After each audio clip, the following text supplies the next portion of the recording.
如果喜歡我哋嘅影片，歡迎點讚、訂閱、分享，因為有你哋嘅支持係我最大嘅動力。哇，正！有骨紅片，啱啦。呢個呢，如果溝埋羅漢果嚟煲呢，仲要冇咁涼，因為佢係屬於溫性嘅。同埋呢一個呢，係醋汁化痰一粒，買一個先。而家仲特價添。真係頭痕啦，兩父子中咗流感啊！煮個茶飲，等你哋快啲好返。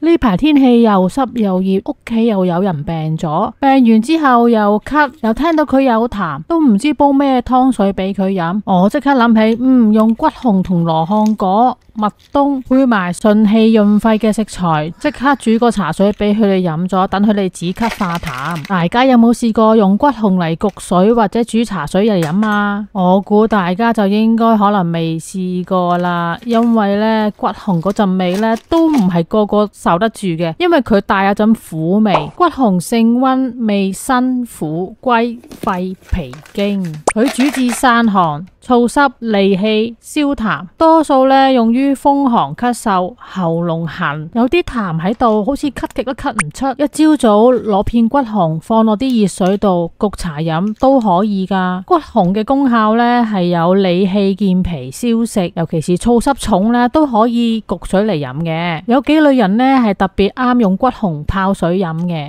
吸煙飲酒過量嗰啲啊，傷到脾胃肺啊，攞骨紅焗水飲呢，清痰嘅功效呢都幾顯著嘅。骨紅性溫味甘，而且佢苦，哇，唔係個個飲到噶，所以佢有個好拍檔就係羅漢果。羅漢果大家知啦，甜味啊十足嘅，佢係涼嘅，咁兩個夾埋一齊咪平衡晒咯。大家之前有冇睇我去桂林旅遊嘅片啊？我去桂林買咗啲手信啊，哇，呢個啊正嘢嚟噶，香港絕對買唔到嘅。而且當地嘅導遊同我哋分享，大部分外銷嘅羅漢果其實已經被抽出提取甜度做蔗糖，所以已經冇咁靚。我呢就買咗當地佢嗰個羅漢果心焗水飲，哇，個甜味啊幾勁啊！所以我開幾包羅漢果心做呢個茶飲。大家冇嘅話就用羅漢果半個就夠噶啦。如果可以嘅，梗係買金羅漢果啦，苦澀味冇咁重。分享多少少羅漢果我會點用啊？如果你冇唔舒服，又唔係話有痰，用羅漢果焗水，我會加圓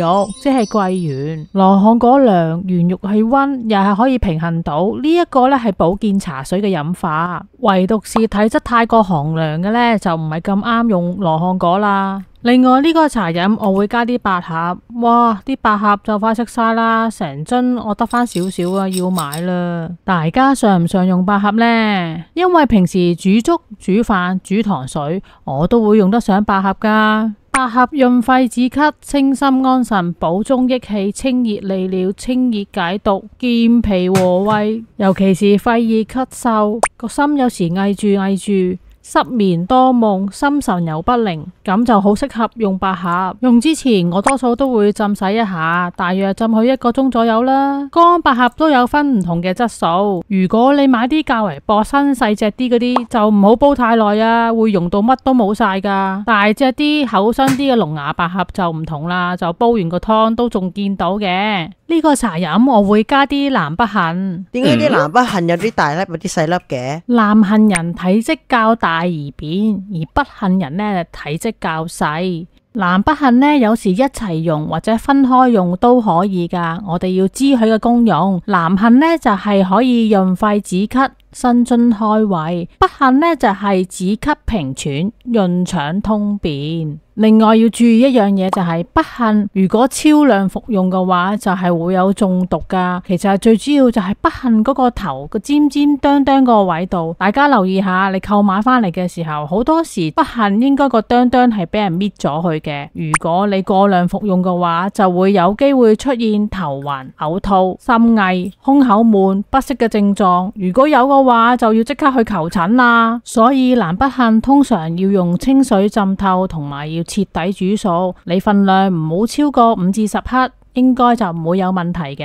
而家輪到介紹蜜冬，蜜冬呢就有養陰生津、潤肺清心嘅功效，特別係肺燥乾咳、心煩失眠、有啲內熱、夜晚又瞓得唔好，有時攞蜜冬焗水飲都幾好噶。而佢嘅性質呢係屬於微寒，所以好多時我都會配搭圓肉，取其平衡。如果大家有留意嘅話，蘋果雪梨嗰個湯水我都有加蜜冬噶。講到要順氣潤肺啊，點少得陳皮啊？所以呢次我落重本啊，放多幾嚿陳皮落去，等佢哋啲人啲咳快啲消失。如果陳皮嘅年份唔夠呢，你就要浸一浸水，刮一刮囊。如果年份夠嘅話呢，就唔使浸水啦，係咁以沖一沖水洗乾淨就得噶啦。而家我哋洗一洗啲材料，蜜冬呢係咁洗一洗，沖洗下就得啦。而百合預先浸泡咗一陣，洗乾淨，瀝乾水備用。南北杏都要浸泡噶。至少要浸半個鐘至1個鐘左右啦。陳皮沖洗一下啦，骨紅都係沖洗下，唔使浸泡嘅。羅漢果心，其實羅漢果心唔使沖洗噶，如果唔係啊，驚佢走晒陣味，即刻拎翻啲水先。好，所有材料準備好啦，我哋去煮呢個茶飲。兩父子輪流病。我老豆又話口乾，叫我煲啲嘢俾佢飲，所以我呢個茶飲會用2.5公升嘅清水，將百合、南北杏、蜜冬、羅漢果全部潤氣順肺嘅材料放晒入去，記得焗骨紅片嘅水一定要用多少少啊，因為佢個苦味都幾勁噶，唔好漏咗化痰理氣嘅陳皮啊！全部材料放晒入去，先冚蓋，大火煮滾。哇！一開蓋，你睇下，煲一煲啲色澤都已經出咗啦。所以呢個茶飲唔使煮太耐，35分鐘乜嘢都夠晒數噶啦。好啦，話咁快搞掂晒，飲得噶啦。試一試味先，有陣苦味啊，但係我都冇唔舒服，所以我另外攞個壺自己加多2粒藍棗，將呢啲水放入去焗嚟俾自己飲，咁咪甜啲又補血咯。咁我都有另一個方法氹到兩父子飲嘅，加啲龍舌蜜落去攪勻，咁咪冇咁苦咯。大家有冇睇到琴日嘅預告片啊？尾段就係加咗龍舌蜜落去。咁佢哋咪會飲得順口啲咯。其實仲有一個煮法嘅，去到尾嘅時候你可以加啲冰糖落去，因為佢哋有痰，所以呢我就唔敢加冰糖，驚佢哋飲咗之後會惹痰。做阿媽真係唔易噶，我又唔敢病，好驚俾佢哋傳染，我要鎮守邊疆照顧佢哋噶嘛。媽媽，我好返啦，等我錄啊。仔好啊，唔該晒。潤肺止咳茶。